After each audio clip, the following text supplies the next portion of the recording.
त बाउ फर्मेटको new blog है। आज चाहिँ म सुरुमा उठेर चिया खाँदैछु। रेडी त भइसक्यो, यहाँ देखिन सकिहाल्नुहुन्छ होइन। कतिजनाको लागि रेडी भइरहेको। सुरुमा घरमा निस्कुनुभन्दा अगाडि चिया खाएर निस्कौँ।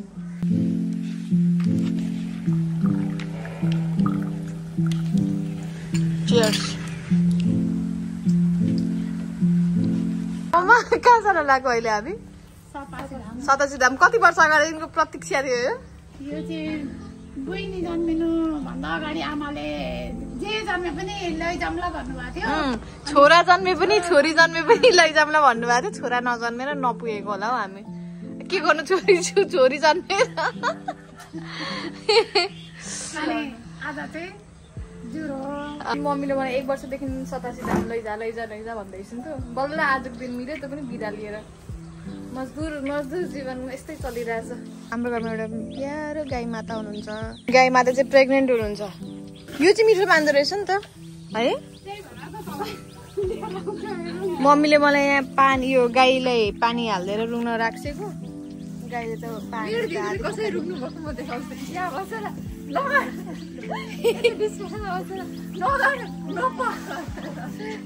नपोक्नु न हौ भनेको नि। अब के गर्नु त। हामी एउटा पसलमा आएको छौँ। नुन जोग्दैछौँ अनि चोकरको लागि हेर्दैछौँ। चोकरलाई चापट भन्नु सुन्दो रहेछ। चोकर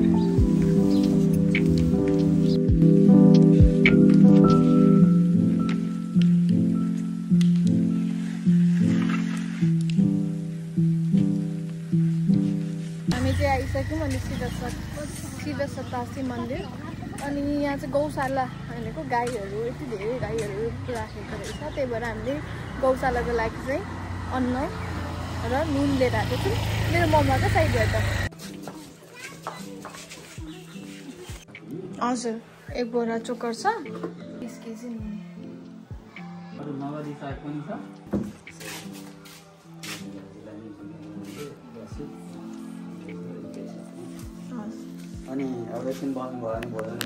यो पछाडि देखिरहेको शिवलिङ्ग पनि यो चाहिँ सबै रुद्राक्षले बनेको रहेछ। बाफ्रै यत्रो जाइजेन्टिक देखिरहेछ। अनि त्यस पछाडि यहाँ 108वटा तुलसीको मोठ रहेछ, यति राम्रोसँग। अनि राम मन्दिर।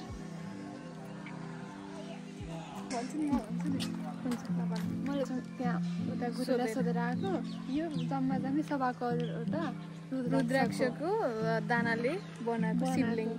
कत्रो ठुलो डेन्जर।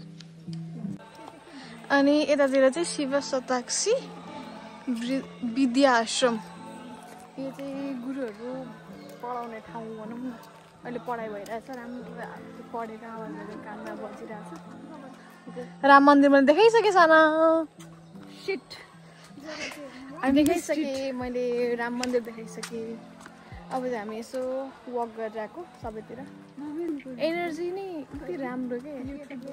होली प्लेसहरूको एनर्जी चाहिँ इज भेरी गुड। आनन्द छ, शान्त। चुलीको फेदमा दायाँ गाई गुई केही छैन। यहाँ हल्ला भनेको गाईको मात्र सुनिन्छ। गाई धेरै भयो अनि विद्यार्थी पढेको। हाम्रो हनुमानजी हुनुहुँदो रहेछ।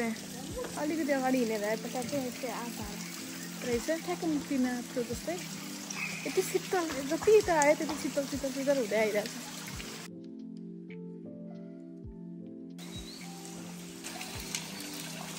यहाँ तल चाहिँ सानो खोल्छ छ है। यो माथि गयो भने झर्नातिर गइन्छ। कुनै जमानामा त म पनि आएको थिएँ, तर अब एक्ज्याक्टली बाटो त याद छैन। लेखेको देखाउनु एउटा भाइले 5 मिनट हिँडौँ ल मम्मा। 5-10 मिनट भन्दै मम्मीलाई हाइकिङ गराउँदैछ। मम्मी हिँडिसक्नु। मम्मी यता एकचोटि फर्किन्छ त। ए देखिसकेँ। कहाँ हिँड्ने जस्तो लाग्यो अरे मम्मी? जङ्गलमा पात टिप्न। मम्मीले चाहिँ पहिला जङ्गलमा त्यो सालको पातहरू टिप्न आउनुहुन्थ्यो, त्यस्तो लागिरहेछ अरे। अब मेरो पनि छ कि उहाँ कहाँ पुगिसक्यो। फर्केको किन? हामी पनि आउँदैछौँ त।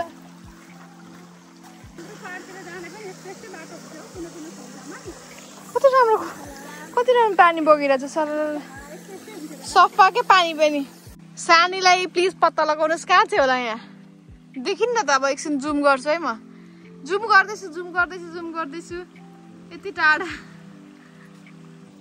हाम्रो चाहिँ डिसिजन भइसक्यो हामी योभन्दा अगाडि चढ्दैनौँ भनेर एकछिन आनन्दले बसौँ फेरि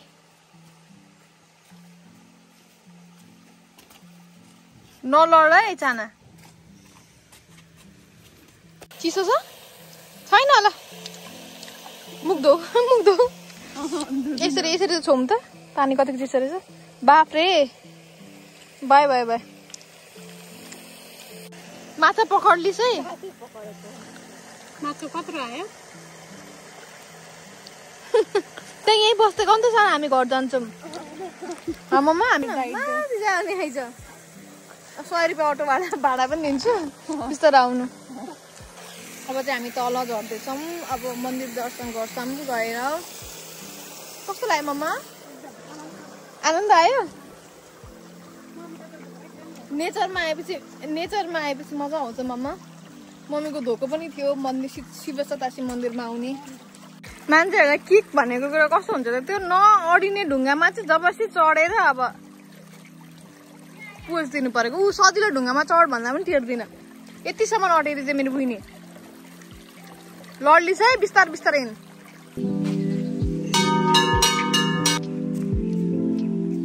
लास्टली यहाँबाट हामी निस्क्यौँ है अब जानुभन्दा अगाडि चाहिँ ठ्याक्कै गौशाला यो चाहिँ 1 फ्लोर 2 फ्लोर भनेको यो एउटा बिल्डिङमा एटलिस्ट 2 फ्लोर अनि त्योभन्दा तलपट्टि सबैतिर गाई गोरुहरू सबै गाई गोरु प्लस गाई गोरुलाई अन्नहरू चाहिँ यता छ यो रुममा स्टोर हुँदो रहेछ गौशाला चाहिँ यही नै रहेछ कत्रो ठुलो क्लाइम पनि गर्न मिल्ने कुन रुख यो बोर्डको अनि हामी चाहिँ ठ्याक्कै पिपलको बोर्डको तलपट्टि छाहारी बनाएर रहेछ अर्जुन कुमार रावतीको नाममा बुबाआमाको नाममा चौतारामा अटो कुरेर बसिरहेछौँ अटो चाहिँ अहिले चाहिँ auto like there is no auto अब चाहिँ अटो आउँछ अनि अटोमा चढेर हामी घरतिर जान्छौँ हामीले टिकाले स्वागत है